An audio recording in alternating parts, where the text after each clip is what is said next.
I wanted to ask, you showed us that copper artifact, which is similar in Vidarbha and Adichalanur. Are they the same timeline, different timelines? What's the timeline? Yeah, almost in the same timeline. Here is little late.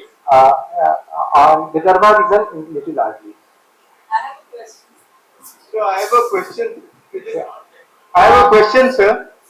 If you go around Pondicherry, you would have seen there are plenty of pillars. For example, you have this Gandhi statue, which is surrounded by really tall pillars, and opposite to the Lieutenant Governor's residence also, there are a lot of scattered ruins of pieces of temples, pillars, etc., which are exquisite in nature.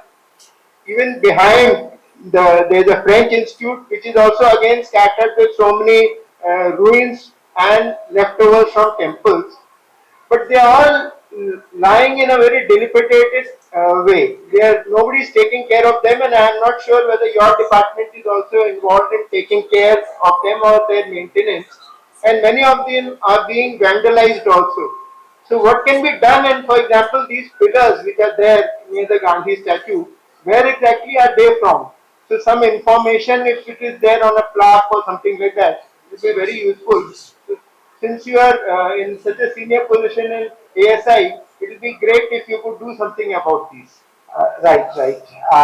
Actually, sometimes it's a very difficult by the single agency, either in the central government or in the state government, but it's a matter of local involvement of the people to save their heritage at least. The Archaeological Survey of India are normally responsible for centrally protected monument and their protection. But yes, we are supposed to support the state government also. So there is a state department here, a state archaeology or a state culture department also responsible for protecting those things.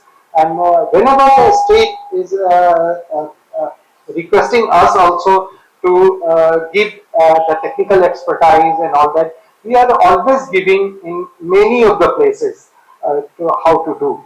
So it's a really a good thing you have raised this thing in this forum that the local people should take a lead for to understand to protect that.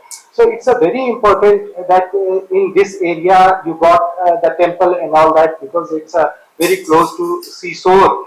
So this a really trade route for that time having some landmark to create some landmark or creating some temple, some other landmark also.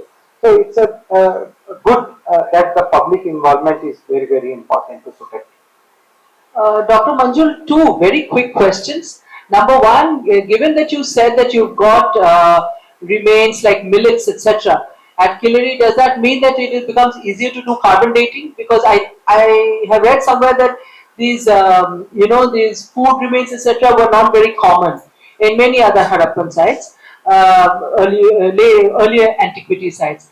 And number two, when you talked about what you saw in Pondicherry Museum, does that mean that we really need a further dig at Arikamedu because it could be much older than first century CE?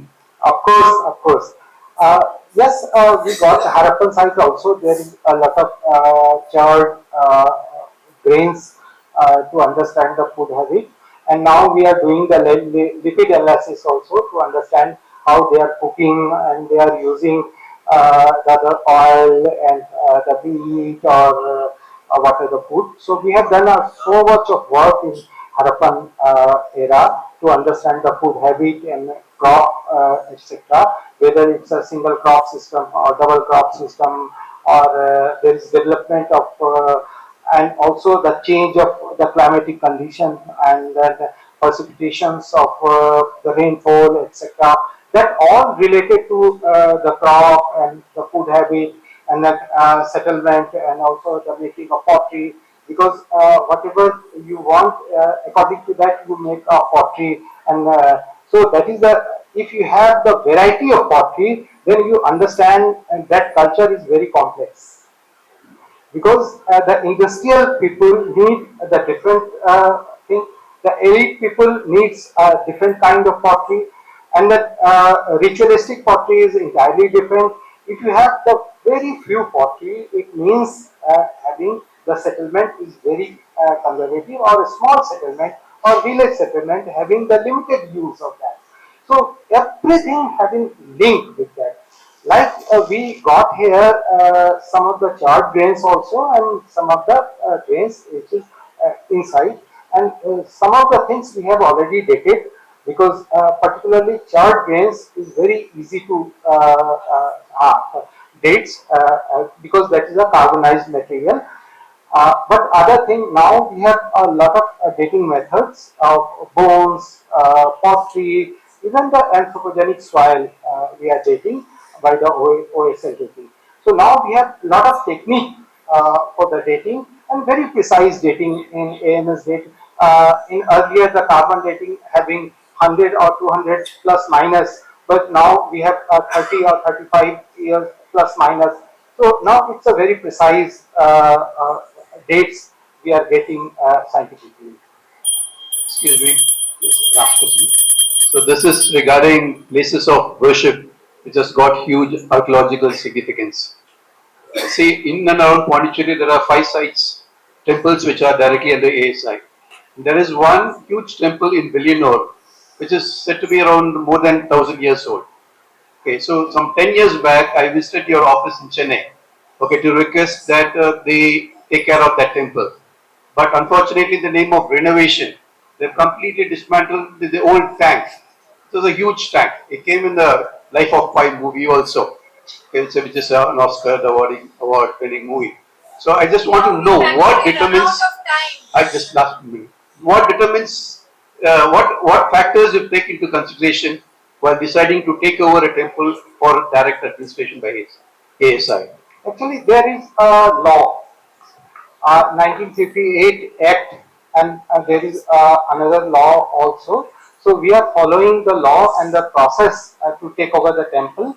Uh, uh, if you have any request by the locals also sometime to get into the centrally protected monument, declare centrally protected, because in the Act having lot of provisions to and restrictions also. So it's depend on the state that if they are requesting to take over this temple, we are really thinking that if that has the central importance, or the importance, then we took over that temple. So if that has the state like importance, then state archaeology should take the initiative to take over or declare as a state protected monument.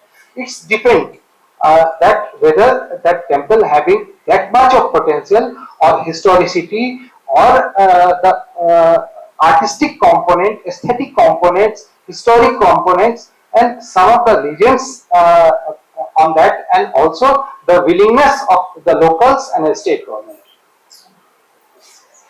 Thank you very much.